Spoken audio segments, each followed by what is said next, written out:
This is Everett Offray, a.k.a. Buff, a.k.a. Feed the People. What's your story? Gotcha. So, for the people who don't know, I'm like, tell them where you from. I'm out of the Florida Project. Yeah, but the infamous Florida Project, bring it back to the 80s and the 90s for the people who don't really know. Oh, man, Florida Project was it was crazy during that time. You know what I'm saying? Growing up in the project in the 80s, they had, crack just like every other hood. All kind of drugs, violence, a lot of things going on. We were young. Everybody hung on Congress Street at that time. Congress Street was like the most popular street in the project. So that's what everything was happening at, up front. That's what people used to say, I'm going to go up front, I'm going on Congress. Whether you hung on Congress where everything was happening at, or on the other end of Congress, as long as you was on Congress, you was all right. Gotcha. So, bring me back to the day and tell me how old you was ever when, crack first hit New Orleans. Man, I was a kid. I was like a kid. I really didn't even understand. I didn't even know what crack was during that time. In them years in the 80s, I still was like a kid, still into a tourist, video games, things like that. I wasn't really wasn't really fully aware what was going on as it relates to the crack game. Gotcha. So but you can say, how did it kind of affect you, in the people that's around you? Because I'm pretty sure you saw families tear apart, and also kind of even though I was born in the 80s, but I'm a 90s baby, but I saw friends that came to school was making certain type of money that influenced me to want to sell crack. So I want to kind of break that down. Well, the crack epidemic, man, it destroyed the community, brother. It was good for the people that was hustling, selling crack, making money like that. But man, you saw people who you respected smoke crack, on crack, doing unthinkable things for crack, bro. It tore down families, man. It had mothers abandoning children. So some of the younger guys, they got in the game because they saw their mama using drugs, saw their daddy using drugs. So they figured, if I get in the game, then I can help my family eat for their younger siblings and things like that. It was kind of rough, bro. Yeah. So, I also heard a story, back in the 90s that, if the Black Panthers actually came to one of those projects in the Ninth Ward. Yeah, they was in a Desire. That was before I was, born. Oh, okay. Yeah, that was way back in the game. Yeah. They was in a Desire. That's where they was at. They actually had Black Panther. They got it in one of the museums I've been in. I knew they got it in a lot of books I done read also. They actually had a headquarters back there in the Desire Project. Right. And a lot of people didn't even know that. People just be claiming stuff and don't be knowing all the history of New Orleans. Right. I knew about it by being in prison and reading a whole lot of books, man. I read a whole lot of books inside of prison, so I know about New Orleans, the history of New Orleans, and then I read a lot of George Jackson books and different guys with the Black Panther books. So that's how I kind of knew about it. Matter of fact, I was locked up with one of the guys who was a Black Panther, old guy. His name Farouk. He's home now, but he done a lot of time in prison. He was with the Black Panther movement in the Desire. Gotcha. So also we're gonna bring it back a little bit on born and represent if the Ninth Ward being in a project because everybody don't know if you raised a little different from being in a project and being just from the Ninth Ward, because you could be from the Ninth Ward, but living in the house and living in the project is two different type of growing up ways. yeah.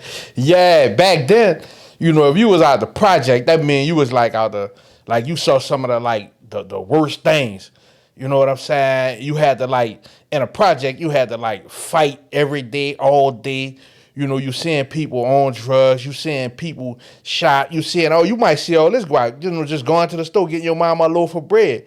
And then going to the store, getting your mama a loaf of bread, you had to know how to fight because they might got some other little guys in the project that might be trying to take the money or something like that.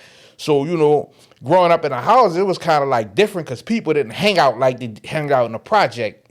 Every time back then in the project, it's not a moment in an area you ain't going to see people.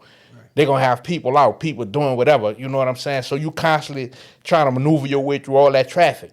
Right. and I told people like the difference from a project too. It's like you don't never have no real privacy. Once you walk out your door, it's never privacy. Right. Like as soon as you walk out your door, probably on the bottom of your porch, it's like a buku dudes already chilling right there. Right. You're right. Or hustling or whatever they're doing. It's like you really have no type of privacy. You can't like there's no off these. Right. Because you might be staying on a set.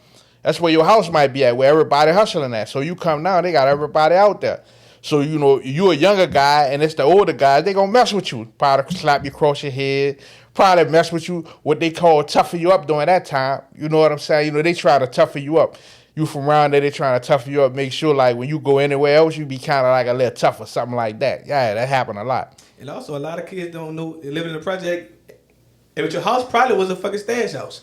Right. Yeah, like you probably was. You don't know what your mama was doing to pay those little bills. Like I'm holding this money or drugs or. Right. It's the reason why you saw that stuff. And it's like I tell people like, man, but the new generation don't realize all the stuff you had to do in a certain point of New Orleans before. I'm gonna say before Hurricane Katrina. Okay. Before Hurricane Katrina, you know, even if you wanted to get in the streets, you had to go on somebody's set, and you had to be sure that you was battle tested to even say you want to sell drugs. Now you can just be on the internet like, man, I'm about to start hustling.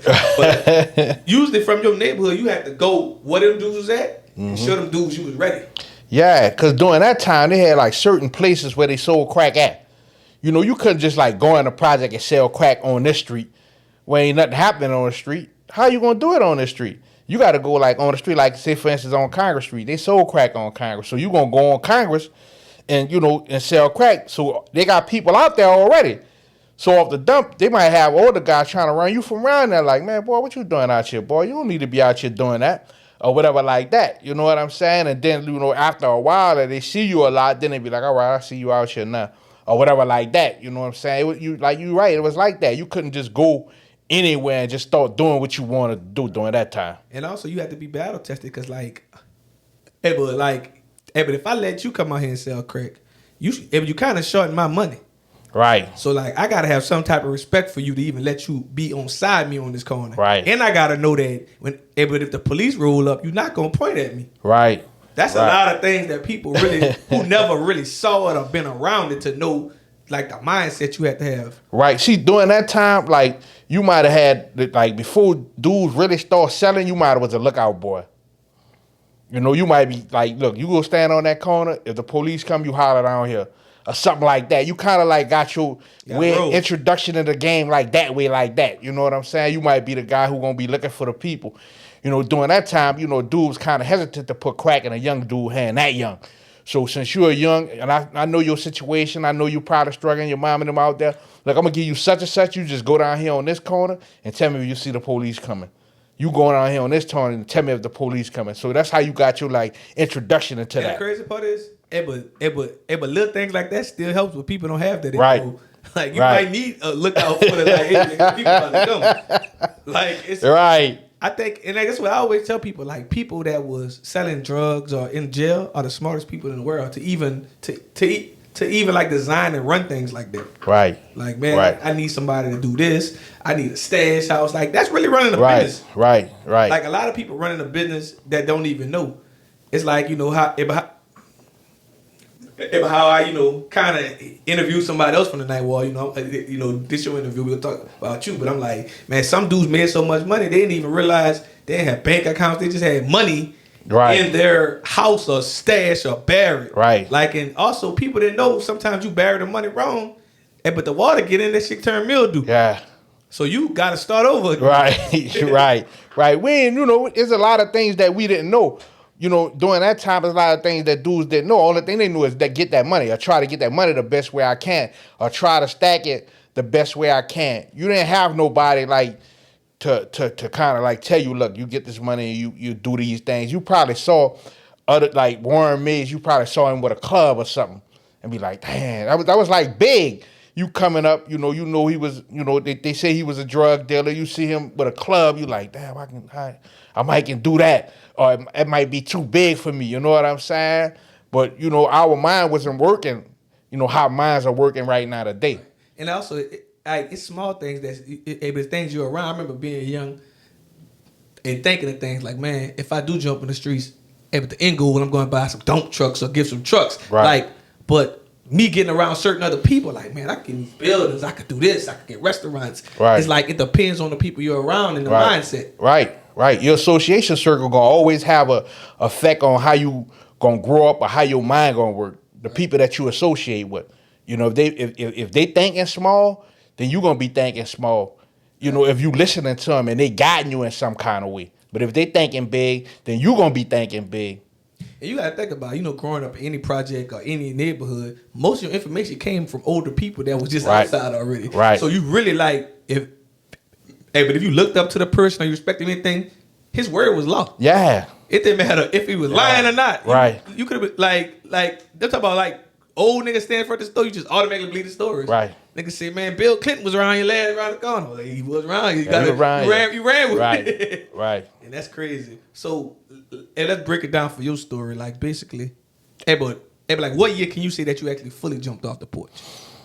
Man, probably me just really jumping in the game probably was like 90, 91, something like that. Yeah, I was like 14, 15. Gotcha. Yeah, it was something like that. So, like, when did you come in the game? But did you actually start off as one dude that stood on the corner? No, bro. My whole family, sold drugs, brother. During that time, they done that. You know what I'm saying? So it was like I saw this every day. It was something I saw like every day growing up. You know what I'm saying? I've been seeing this forever. So it was like my introduction to the game wasn't like some other people. It's like there's a lot of things I knew about the game before I even started hustling or something like that because I was seeing it every day. Gotcha. So, with that being said, so like, but as soon as you get to start booming, and so let's ask you this before let's ask you this before we actually go to the jail part. Like, but what can you say was your best years in New Orleans while out there, hustling? Man, probably like 91, 92, 91, 92 because I was young. I wasn't like thinking like with the crazy thoughts no more. All I wanted to do is like make money and spend money. You know what I'm saying? It's coming fast. I'm spending it as fast as I can make it. You know what I'm saying? I want to be fly. I want to be fresh. You know what I'm saying? I want to get the latest this. I want to get the latest that. So it's coming like that, and I'm being fresh every day. That's kind of like that's where I wanted to be at with it. You know what I'm saying?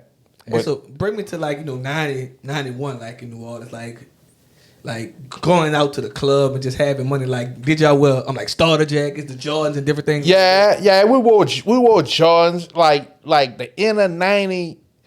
The beginning of 91, we wore starters. More like the end of 91, 92, they wore starters, but it was like the pullover hoods.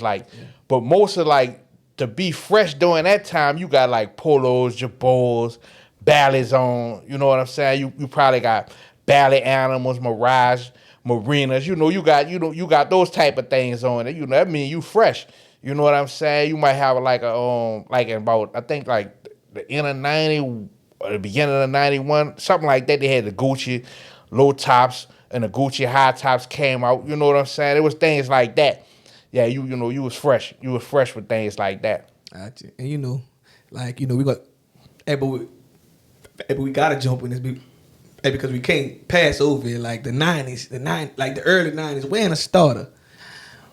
Hey, but what kind of dude you had to be that starter? Because, like, you hear about the stories of people jacking you for the starters and the Jordans. And I tell, like, these young dudes, like, man, y'all really rock a design of being free. Like, man, like, starters wasn't even really that much. And dudes was, like, coming for that. Right. They'll rob you, man. They'll rob you out the starters, man. So many of my friends got robbed for their starters, got robbed for their ballets at the bus stop. People, a lot of young people didn't have cars during that time, so we probably caught the bus or caught the cab. You know what I'm saying? So, man, some of my friends were at the bus stop, people pulling up, like taking their starters, taking their shoes, telling them to run up the street. Man, I knew a few guys that got robbed for their starters. You was getting robbed for them starters. Fortunately, I never got robbed for my starter. Right. I ain't gonna lie, you gotta be the worst feeling, like about to catch the bus and go on a date, nigga. Right? You gotta run right back home. That probably gotta be the worst feeling. Man, one of the partners, bro. He was at the Gilbert's bus stop, man. They robbed him. He come running up the street. We on Elwood Street, the project. He come running up the street with no shoes on, no jacket. It's cold out there. You know, I'm like, man, what's happening? Man, nigga just robbed me down. Yeah, bro. I said, ooh, woo. And like, I hear some stories, like just being around with people, like, man, I see it, but the most craziest criminals probably was here before Katrina. It probably is in jail, because, like, I heard about a story, man, niggas was trying to sell shit, like clothes and shit, out of U-Haul van, and niggas robbing you in the back of a U-Haul van, like robbing the whole line. Yeah. Like, I'm like, dang. Somebody can rob the whole line. Like, yeah. When you see the U-Haul during that time, you got to beware. Because they got dudes hopping out of the U-Haul. They coming, you know what I'm saying? People went robbing crazy around that time. So, all kind of, like, things going on. You got to kind of, like, you in the streets and you doing whatever you doing, but you got to be aware, too. Because, you might be a victim of a robbery, man. People was doing some hellified robbing during that time, man. So, like, when I hear people try to compare, like the early 90s to, like, now, like, even though we have a lot of killing, I don't think we have all the crime that they had in, like, the early 90s. No, Brian. In 94, when I was arrested, man, they had more murders than the days of the year. They had, like, 400 and something murders, and they only had 365 days of the year. It was like, that was when New Orleans was being called a murder capital. You know what I'm saying? Like in 94, 95, the murder rate was going apes, bro. I ain't lying, man. I was in a parish during that time. And at the end of the year, the Time-Picayune used to report like all the murders that happened. And it was like murders happening in my project where I'm from. And I didn't even realize all this was happening. I was like, damn, all these people got killed? Because I'm out here and I'm living. I'm doing whatever I'm doing. You know what I'm saying? But yeah, the murder rate and the crime rate was going crazy during that time, bro. I told somebody, but I told like a younger dude, I'm like, man, when I was young, I first came outside, like, a murder was easier to get away with before Katrina than now, because they had like a 60-day rule. Right. You liable to kill something. They don't find nothing about 60 to 90 days. You going back home doing the same shit. Like, they don't have that no more, but I'm like, it just was, that was a whole different type of time. Right. It was, man, the city was so corrupt, bro, during that time, bro. It was like, man, if you get on a police radar, man, they might not never take you off that radar. So anything that probably happened in the area where you from, you probably getting arrested for. You didn't have to have nothing to do with it. They putting you to jail. And then the police during that time, bro, they thought they was just as bad as the dudes on the streets, bro. I ain't gonna lie, they probably had something that was just as bad as they thought they were, though. You know what I'm saying? They wanted to kind of like try to get you to sell drugs from all kind of different stuff, all kind of different things was going on. In the 5th district, I where Lynn Davidson was at, bro. So it was going crazy during that time. I think just the 90s in New Orleans deserve a movie on its own. Right. Just like the stories you hear, like the fucking police sending hits. Right. Yeah, it's like a whole nother world. Right, bro. Right. And that and that was normal to us. We made abnormal normal. Right.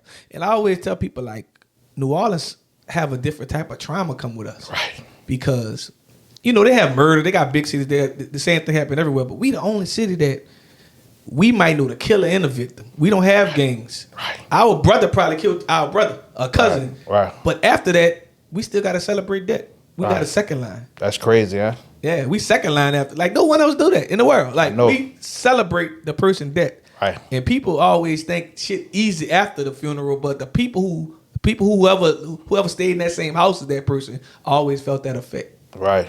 And people just think that, we just move on so easy because we dancing and laughing. But shit, we don't, though. Yeah, we don't. That reality hit, you live in the same house with that person, you be like, right. Man, it's just not there. Yeah, we tore up, growing up in the city. I used to tell guys in prison, like, you're in prison with people from all kind of different places, right? So I used to be like, man, see, in New Orleans, we from, like, I wish you would. That's kind of like how we was thinking. Like, I wish you would tell me something. I wish you would do anything, because everything deserves a death penalty. If you step on my shoes, I'm going to try to beat you all the way down to the ground. If you cut me off in track, I might try to kill you. We be extreme with everything. You know what I'm saying? I wish you would, man, and that's not normal. Okay. It's not. And like just a whole lot of like just thoughts about, just, and that's what it's still to this day like. It's like, you know, someone came on here and said, man, but the biggest enemy to a person down here is pride. Right. It's like, man, that pride, like a pride, Right. people ain't trying to feel played. Right. Like it's worse now because like they got cameras. You used to be able to have a fight. You got your ass whooping hood. You come home, then you go home and come back the next day, y'all cool. Right. But now that fight gonna lead to so much. Right. Then it was win, lose, or draw, bro. You know, you fight. You probably fight again tomorrow. Y'all probably don't fight no more. Next thing you know, y'all hanging together every day. It's all good. You know, y'all let that squad slide. Whoever won, it don't even matter. But I think, you know, if Hurricane Katrina kind of ruined that experience because you got to think about it. People used to go to the same schools together. Right. People didn't, like after Katrina, but the culture never really been the same for the culture that we saw growing up before Katrina. Right. Like, so like, if the people that you fight with, you don't have to see them people no more. Right. Like, but like, if you hanging with people by choice now. Right. Because like, people hanging with each other from an 8 war, 9 war, usually you stuck with your project. Yeah. So like, you can kill it, like, and you just can automatically kill a nigga from your project. Right. Like, man, you know, if you really know that person, mama, The whole family, yeah. Like, now, you know, you just kind of met each other in the club. It's a whole different type of thing. So, like, when you killed a nigga back in the day, from your project, it was automatically, like, you already knew what was going on. Right. Like, you really had to beef with his whole family, too. Right. But, like, now it's like, you know, it's a whole different type of thing. Like, everybody hang with everybody. Right. It was more close-knit probably then. Like you said, you know, we probably went, you know, during that time, we went from elementary school all the way to high school together. So we really know each other. You know, we've been living next to each other like all that time. You know, so it's like you said, it's family. You probably slept by my house, ate by my house, borrowed sugar from over here. I'd probably borrow sugar from you. You had to be a you real know, snake to kill me. Yeah, definitely. You know what I'm saying? You had to be really like, you know, because some things you just not going to do. Like, man, no, I can't do him that. Right. Yeah. Like, but you'd rather back away than do it to person something like right. Really I'm just going to fall back. Yeah. Like, man, I'm not with that person. Yeah. And so let's bring it to the year 94. But when you got busted, like, you know, like how much money you was making a day, like what you had going on, like, and actually what led up to you getting busted. Man, I was in the streets heavy. Like, you know, I was robbing, doing all kind of different stuff, bro. I ain't lying. I was like, really, you know, I feel like if I don't get arrested in 94, man, I probably would have been dead. For real. Because I hadn't been to the parish like back to back, bro. You know what I'm saying? For murder. You know what I'm saying? So my life was like spiraling down, bro. I was getting loaded using heroin. You know what I'm saying? My life wasn't really, I wasn't really living no cold-blooded life, you know, for if I'm looking at it now. During that time, I'm just thinking about I want to be high, I want to be fresh, and I want to have some girls. That was like my mind state right there. You know what I'm saying? And then I caught the charge that I went to Angola for, you know, which was a second-degree murder. Man, look, like right before that, I had caught a charge, which was a first-degree murder, and the homicide detective was like, look, you're going to get out on this charge. About a month or two, we're going to be coming to the project to find out who killed you, or you're going to be right back. Man, about a month later, I was wanted again for another murder, brother. It was like that. That's crazy. Yeah. And you know, you said something, and I always want to ask somebody. It's like, because you know, like, a lot of people know in the 90s, it was a popular thing to do. Like, why you think it became so popular in New Orleans for teenagers to like do smack and shoot dope? Like, man, see, bro, when I started getting high, it was influence, just seeing it around me in a neighborhood. You know what I'm saying? Like older dudes doing it. So when I got it, you know, that drug, it was a feel-good drug, but it made you feel, you know, you felt good. Me myself, it was like, man, I really like feeling like this. So that was the thing for me. I won't feel like this, like all the time. You know what I'm saying? Not knowing, during that time, I didn't know that, you know, I really was traumatized by a lot of things I had saw growing up. You know what I'm saying? A lot of things that I was around. I didn't know that right there. I didn't know that I was using it like as an escape. You know what I'm saying? But you know, that was the thing for me. But one thing, I never influenced nobody to do it on no kind of level because I understood, because I had a habit for real. So I used to be telling my partner them and all of them, like, look, bro, I don't think you can handle this habit for real. You know what I'm saying? 'Cause you really got to be out here doing something to be able to handle this habit. You got to be kind of like hustling something. You got to be doing something. You ain't, yeah. It's really not. It's not a mental thing. It's a physical thing. You really like gonna really feel this pain right here. That monkey really gonna wake you up in the morning and tell you, look, go get that. You need to get that. You know what I'm saying? Yeah, bro. You saying that, when I was young, I tried a lot of shit. So I've been around a lot of dope heads. Right. I used to always be like, man, if a dope head put their mindset to just the ways they make money to like do it off dope, they'll be rich. Right. Like I remember like a dope head be like broad daylight to be fiending, just itching. About 4 o'clock I have thousands of dollars. Like what the hell you done ran and go do to get to that type of money? Right. And also, like it really like make them dudes feel sick unless if they don't have it. Yeah, it's a physical thing, bro. You really like, I'm talking about, bro, this, that's being sick is, man, I can't even explain that, bro. That's the worst feeling, bro. I never want to feel that feeling again. You know what I'm saying? Long as I was on the streets, I was able to kind of like get it. But every time I went to jail, I had to kick. You know what I'm saying? And man, say, bro, the first 3 days, man, it's miserable. It's horrible. It's horrible. And then it depends on how bad your habit is. How long you been using without not using. You know what I'm saying? See, the last time I went to jail, brother, I ain't gonna tell you no word of a lie, bro. It was like, as far as to get over the general sickness, it was like about a week. Before it's the kind of like just really like don't feel like stupid or none of that again, man, it was like months before I was able to like sleep right again and all that, bro. That withdrawal, man, that thing was like really serious. I'm talking about serious, bro. They had the dudes on the till with me like, man, you all right? I'm like, man, I don't know. I don't know how, you know what I'm saying? Yeah, bro. Hoping it get better. Yeah, bro. Dang. Yeah. So, but as soon as you get sentenced, like bring me back to that day, like bring me to your mindset. Like, did you think you was gonna beat it? Like, what happened when you got sentenced? You talking about when I was your last sentence, like when you went there and like, dang, this is real. You talking about when I got sentenced, when I got convicted? Yeah. Oh man, it was real.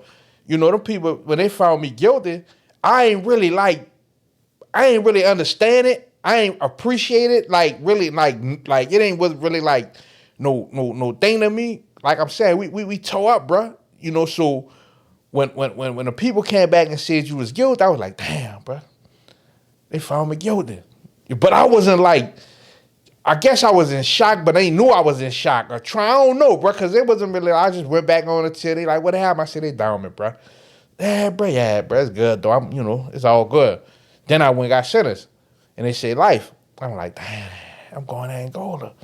You know what I'm saying? So, during that time, we done heard all kind of stories about Angola. So I'm like, all right, I got to go up in Angola and I got to, do whatever I got to do. Might have to hurt something or whatever like that. You know what I'm saying? So that's kind of like my mindset now. I'm kind of like getting ready to go to Angola because I don't really understand the seriousness of a life sentence at that time, bro. It ain't dawned on me that, you actually get me locked up for the rest of your life, bro. You know what I'm saying? By the time I went to trial, when I went to jail, I was 18. By the time I was convicted, I was 20. So I'm a young boy. I don't know. You know what I'm saying? All I know is physical contact. I know, if it's physical contact, I'm going to be all right. But I don't understand like the mental aspect of none of that of this prison. I don't know none of this. You know what I'm saying? So I'm just like, and then I had to make like a change when I was in the Paris jail. I had started reading books. I never was no dummy. I always was like real bright as it relates to, education. I was in the 12th grade, bro. You know what I'm saying? I'm talking about school was easy. It was cake to me because learning was never hard to me. So I went to reading and I went to like kind of like maturing a little bit and understanding. I'm really like, what this is, what they got me caught up in. You know what I'm saying? So that, to answer your question though, I wasn't really like shocked yet. All right. So like, how many years did it take for you to like, man, you know what? I got to change my life in this jail. Like, cause as soon as you first go there, you probably still got like a warrior mentality. Like, man, whoever play with me, whatever. Right. But like, at so many years, you become damn near a little knowledgeable. Like, man, I gotta find a way to get out of here. I gotta make my time like actually work for me now. Right. When I got to Angola, like when I first got there, like when I first got there, I'm thinking it's that way. But then, like, you know, they got dudes who been there before me who know me, who out the project, out the night, well, different places. You know what I'm saying? You know, it's like when you hit the prison during that time, and wherever you from, the dudes where you from, they gonna know that you there. They gonna know that, look, dude in this prison. You know what I'm saying? Because you gonna see somebody, and somebody gonna ask you, where you from? I'm from out the Florida project. I'm out the name. Well, look, you're around them over here, whatever like that. I'm gonna tell them you around you. What your name is? So, you know, so now I get to the prison, and, you know, I'm in the cell, working cell blocks at the time, and I'm kind of like, you know, realizing I'm in here. I'm like, man, I'm in a world of trouble because, you know, we got a horse. We got the white boy on a horse, chewing dip with a shotgun. We walking in the line. I feel like I'm on Roots. I'm like, man, what this really how it go? And the guy from around my way here in the field line with me, he like, yeah, we gotta walk down. I said, we gotta walk? Where? No, where? Oh no, man, I ain't doing all that type of walking right there. It's really like we really like in the country. It's really like on a slave plantation. So I'm like, man, what the hell? I'm like, man, bruh. So that moment there, I'm like, man, this real. So when I made it out the working cell blocks, they had some guys down in the main prison population, what they call down the walk. They had some guys over there.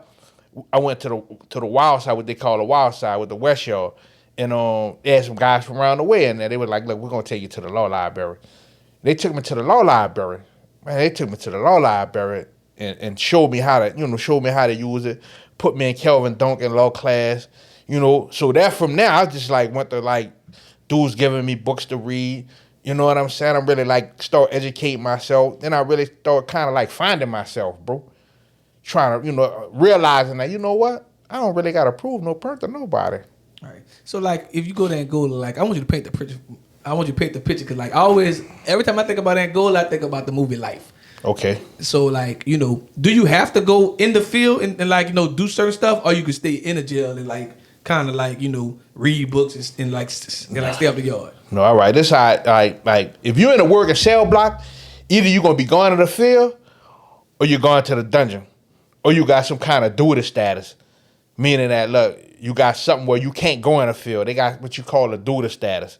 Like say for instance, if you got shot in your leg and you still got bullets in your leg or a rod in your leg or something that make your leg swell up from walking, when you go to the infirmary, you're gonna tell them about that. And they gonna kind of like see that damn, but this dude can't go. So you gonna have a duty status like no field, no prolonged walking or something like that. So you ain't gotta go in the field. But other than that, you're going in that field. If you're healthy, you going to that field. If you're in a working cell block. Now once you make it to the main prison, like any kind of population, it changes.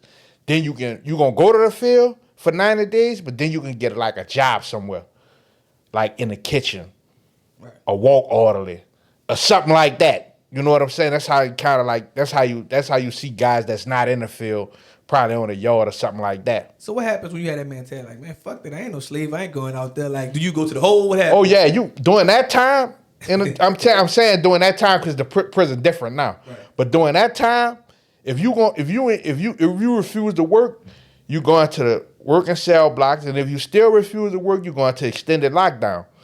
Okay. You know, you either gonna go to one of them extended lockdown camp, but if you kind of like do something real crazy, you're gonna go to Camp J. That boy Camp J is. Camp J is an extended lockdown where you're gonna be in a cell 23-1. You're gonna be in a cell 23 hours a day, and you're gonna get 1 hour out. That's if you on level 3. On level 2, you only get 15 minutes out to go shower. But other than that, you're gonna be in that cell by yourself. You're in that cell, but you're on a tier where like they probably have 13 or 14 tiers, cells on a tier. So, but all of y'all locked down all day.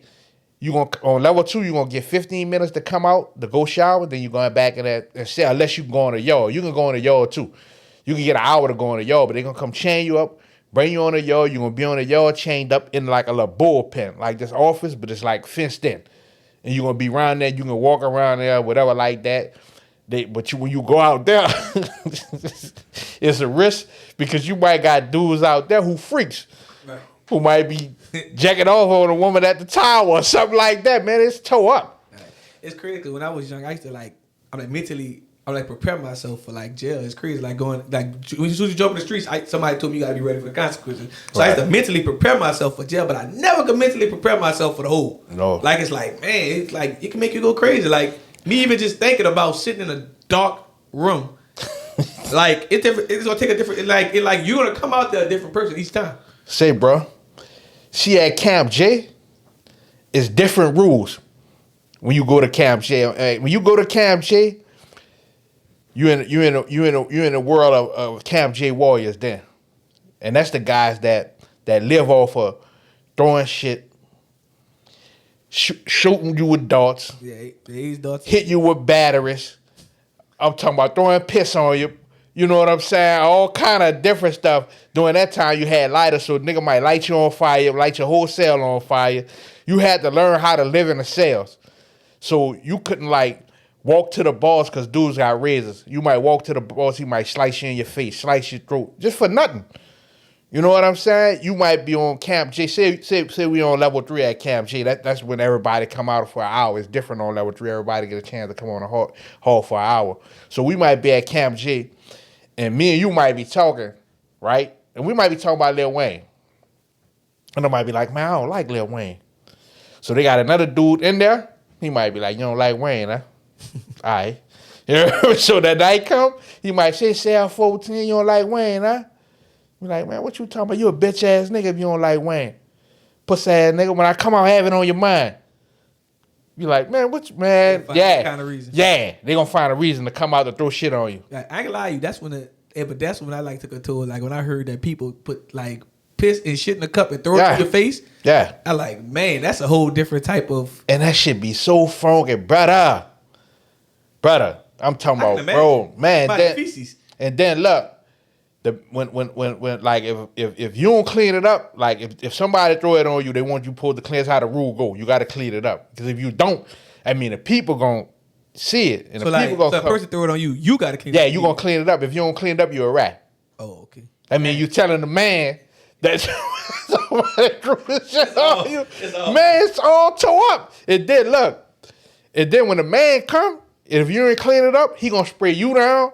And he gonna spray the nigga down, so the whole tear gonna be sprayed down with tear gas. Like, man. So you gotta put your head, you gotta know how to live when you at Camp J. And I ain't gonna lie, you gotta have a different mindset. Like, you got to. And that brings me back to the pride issue. Like a person, you imagine if a person throw piss and shit in your face, you automatically think I gotta kill that person. Yeah. So if you don't do it, a person might have one up on you in jail too. Like, man, if I threw that shit in a nigga face, he ain't do nothing. So it's like. It's just different mentality. It's like a jungle. Yeah, different. Yeah, it's like a jungle, bro. And it's like during that time, the brothers at Camp J, you ain't gonna never get a chance to do them there because they ain't gonna never come from back there. They might got dudes been back there 20, 30 years, 15 years, just throwing shit, piss, and you ain't gonna never see him. It's a piss war. Yeah, you ain't gonna never see him. You and they know that, boy, if I go to the worker cell, like a nigga gonna kill me. I owe that nigga. Man, I was back there for like a year. Man, say, bro, you had to be different. You got tough skin. You know, but different. What was different from me is that everybody liked me in a prison. So when I got to Camp J, the dudes at Camp, I had partners at Camp J who had been back there, so they was like, "Look, bro, just chill out. Don't, Dad, just chill." So I just chilled. Had an outrageous conversation. Yeah. Hey, but you don't like Master P. Yeah, they go. Cause the dude gonna tell you, look, bro, don't talk to these dudes. If you don't know them, I know you might think they cool, but they crazy. So you know. Man,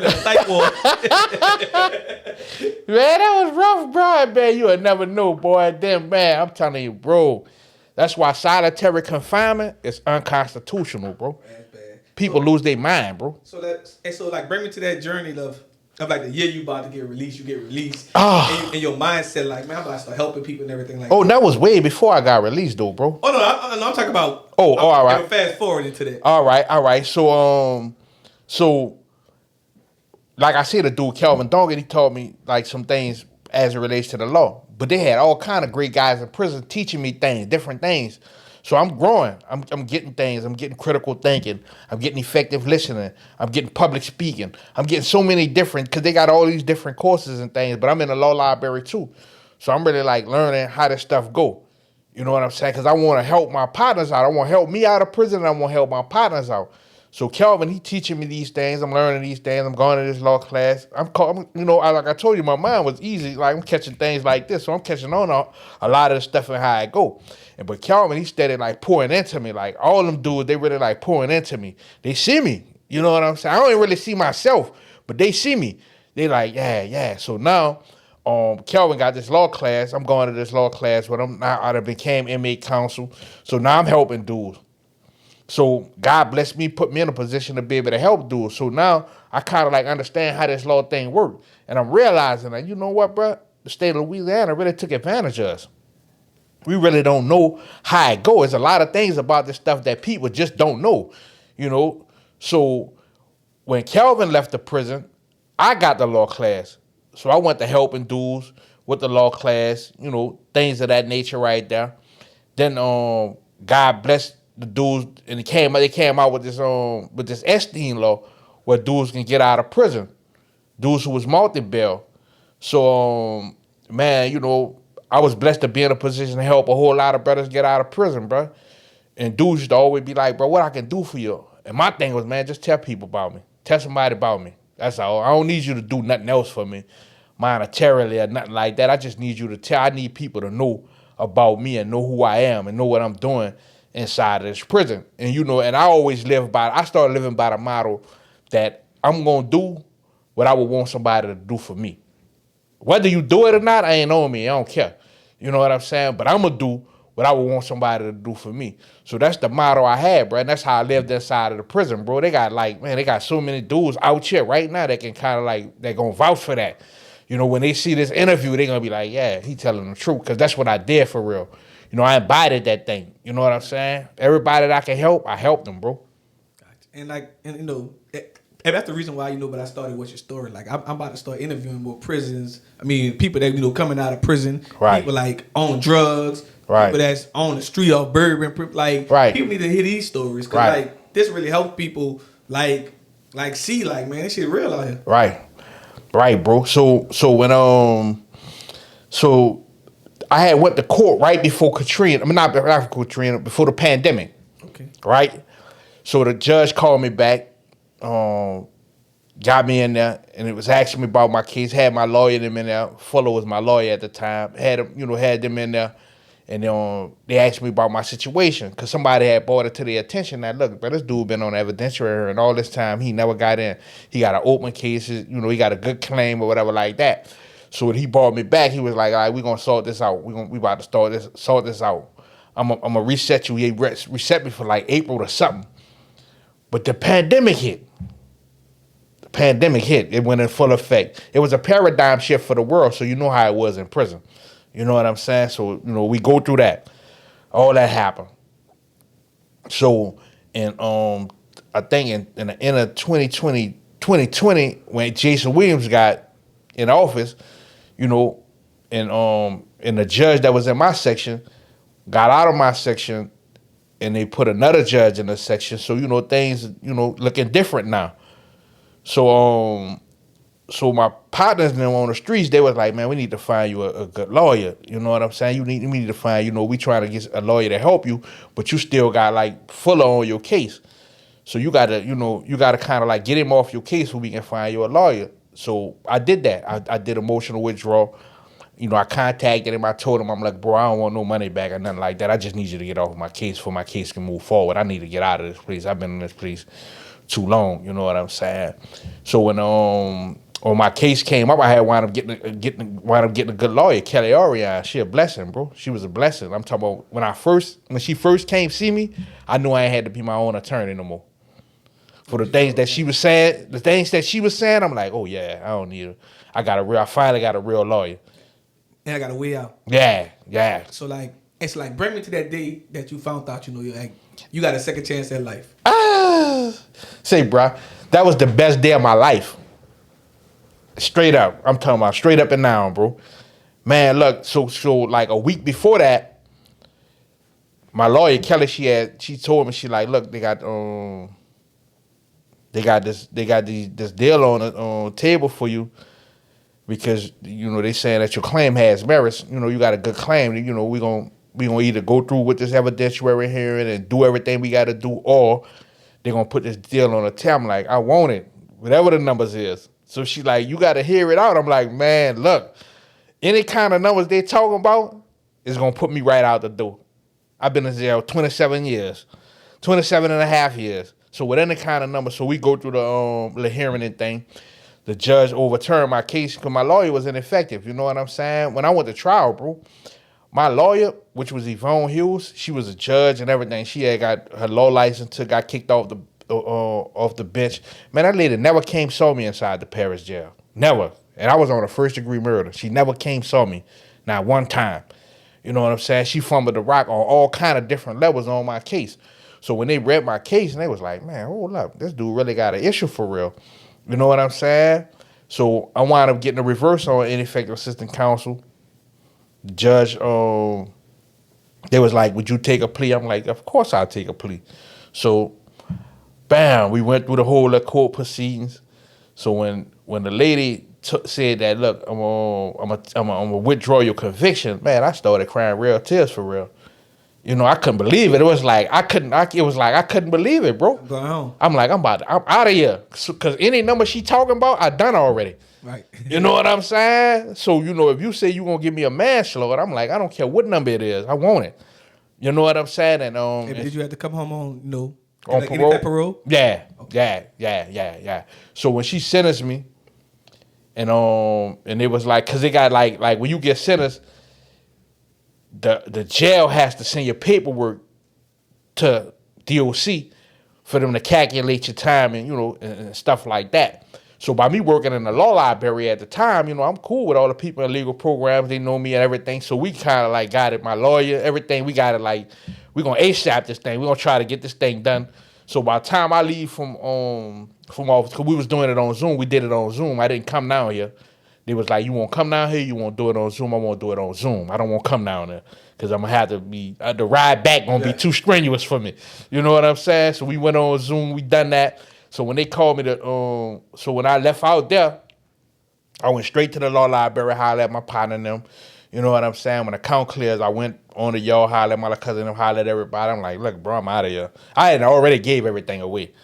You know what I'm saying? I ain't bringing nothing home with me. I don't want no. You know what I'm saying? No, I ain't bringing nothing home with me but the Bible and some pictures that my sister was like, bring these pictures home. I ain't want to bring none of that home. I ain't want to bring nothing home.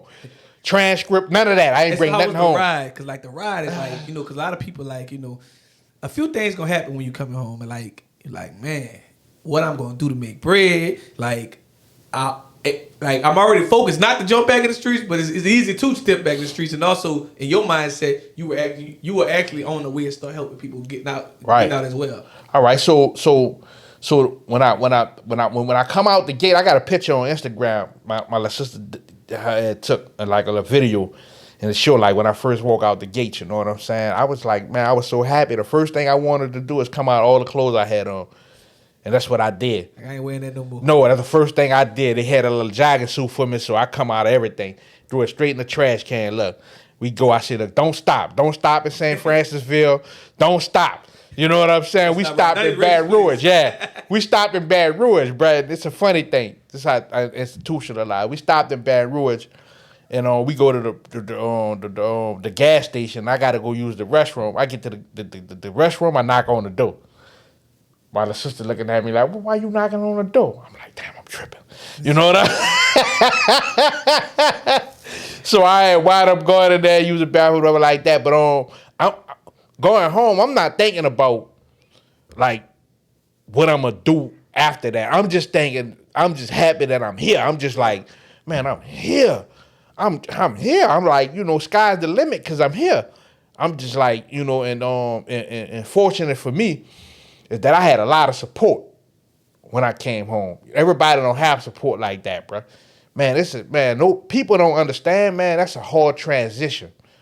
Coming from prison to society after being locked up all of that time. Whole new world. Man, that's a whole that transition ain't no punk, brother. So brother. many different cell phones. You been in jail so long. Right. My wife give me an iPhone. As soon as I come home, she give me the phone. I'm like, what is this? I don't even know I don't know what to do with this. I don't even But know. how long it took for you to actually learn how to work the iPhone? Well, it took me a little minute, but it was more easier for me because I got like a whole bunch of nieces and nephews, and I'm always asking. I'm asking questions. All right. Yeah, bro. So I had a lot of help, and it was all good though, bro. It wasn't like easy, but it wasn't hard neither because I'd rather be here learning how to relive any day than being inside a prison. And and running in place. You know what I'm saying? Prison handicap you on so many different levels, bro. And you don't realize it until you set free again. You're in society. So there's a lot of things that you got to learn how to do again. Facts. Yeah. So with all that being said, if we're gonna come back in a few months and talk about the other stories that you Okay. endured in jail as well. Okay. Like if hearing about your brother like making all that money on the street Right. as well. Right. We're gonna close it out with this one. Like last but not least, for the people who don't know, tell them where to find you at on social media and everywhere else. Man, find me on Instagram under Feed the People, on TikTok under Feed the People, on Facebook under Feed the People. That's the movement. God said feed the people, so it's lunchtime. What's your story? If you ain't on Nolazine, you ain't on